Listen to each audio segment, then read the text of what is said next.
Ah, there you are. Oh, I'm so glad to see you. It looks like you are coming and repeating to see the videos on the channel. Ah, so good. So thank you so much for that. Today I'm here at the sunrise moment. You know, the sun is coming up just in a couple of minutes and it's beautiful. I like to see the water and the sunrise, the reflection of the sun on the water. It's so good. But this is a lake and I'm looking so much forward to see the sunrise from the ocean in the next cruise I'm doing in a couple of weeks. So in Europe, one of the problems we have with sunrise is our coastal lines are always or almost all to the west, which means we see amazing sundowns but not sunrises.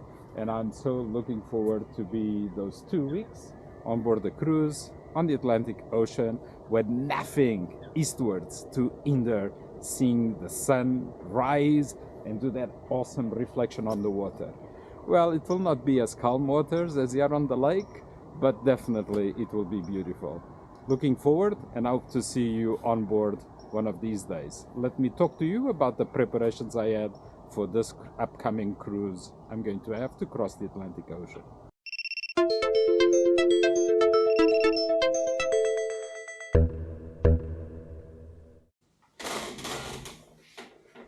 Hello.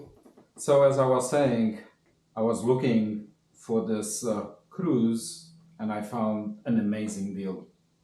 Let me explain where I start. The first thing I do when I'm looking for a cruise is try to think on the dates. Why? Because for me it is a strong limitation. I have to make sure that it's okay with the school vacation period. I need to find dates for cruises exactly during those periods. So here it goes.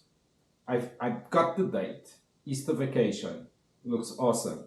Easter vacation tends to be a slight complication because it's not the moment where the most cruises do traditional routes, but actually it became super interesting. And I found this one cruise, which is a transatlantic crossing. It's a repositioning cruise that comes from South America to Europe. I said like, wow. And it was like just perfect because the cruise starts on a Monday, finishes on the Sunday. So it's like a 13-day cruise and it's Monday to Sunday, which means when we finish the cruise, next day we go to school, no problem. And because it's on a Monday, it allows me to leverage the weekend to travel and get there to start the cruise. And this was really awesome. It couldn't be more fit. It's just like fit as a glove. I find this cruise from MSC and it starts in Santos, which is just close to São Paulo, and ends up in Lisbon. And I'm like, okay, now I need to find all the flights. Having the weekend buffer is perfect. And the good thing is, if you are in Lisbon or manage to get a flight to Lisbon, you just need to book a one leg from Lisbon to São Paulo. So I start searching for flights. And the good thing is, Lisbon to São Paulo, there are plenty of flights. I found at least 5 flights a day that do this route, which means if we go on Saturday or even Friday evening, it gives us 2 full days of flights or even 3 days of flights to get there if something happens. We should be on the safe side, and this is really one of the biggest risks we have when we go somewhere is if something disrupts flight and we end up losing the cruise. It looks like it couldn't be more optimal from a logistic point of view. So there I am looking for flights, looking for the cruise, and the good thing is repositioning cruises are relatively cheaper than normal cruises because the company or the ship is doing the route and it's doing the cruises in the South America. So it's doing the Brazil, Argentina, those areas. And then it comes from that moment in time where it is hot and warm out there to do the summer in the Mediterranean. And that repositioning cruise tends to be cheaper because it's just a one-way kind of crossing. But anyway, for me, I was like, I've never done one before, so let me try to grab this opportunity. And I really thought like, wow, it looks like a great deal to do this cruise. I'll tell you afterwards what it is because it's the first time in my life I'm going to do a repositioning cruise. Anyway, with that, I start looking for the flights. I find a lot of flights, and now it's a moment to get the hotel. Usually I like the hotel as close as possible to the harbor because that is the segment of the trip that I want to have the least stress in it. I want to make sure that I'm able to reach the ship without any problem. Now that I got the hotel, it's a matter of getting the transfers from the airport to the hotel and from the hotel to the ship, to the dock. So far so good, and it's relatively simple to get all this sorted out. But now the problems start still with COVID.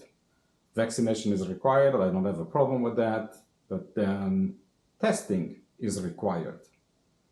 And they require it with 24 hours before the test, which puts me like, wow, my God, I'm going to a city I've never been before, and I have to do a COVID test. I've got to find a place to do a test, and it has to be done 24 hours before. Since the cruise, like I mentioned, it leaves on a Monday, that puts me doing a testing on Sunday.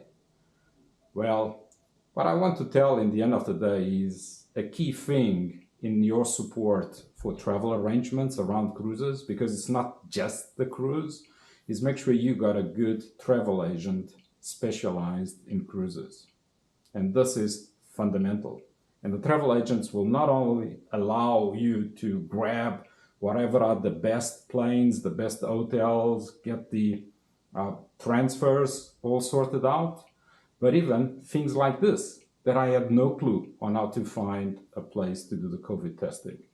And my travel agent got that for me. So now I'm looking forward to jump on the ship and enjoy the sunrise and sunset on the Atlantic Ocean. I hope you enjoyed these small tips on my process to plan a cruise. If you did, I kindly ask you to subscribe the channel, and that will allow you to get more similar tips. And just like I started with the sunrise, and today I finish with the sunset. And I leave you with this beautiful sunset here at Lake Zurich.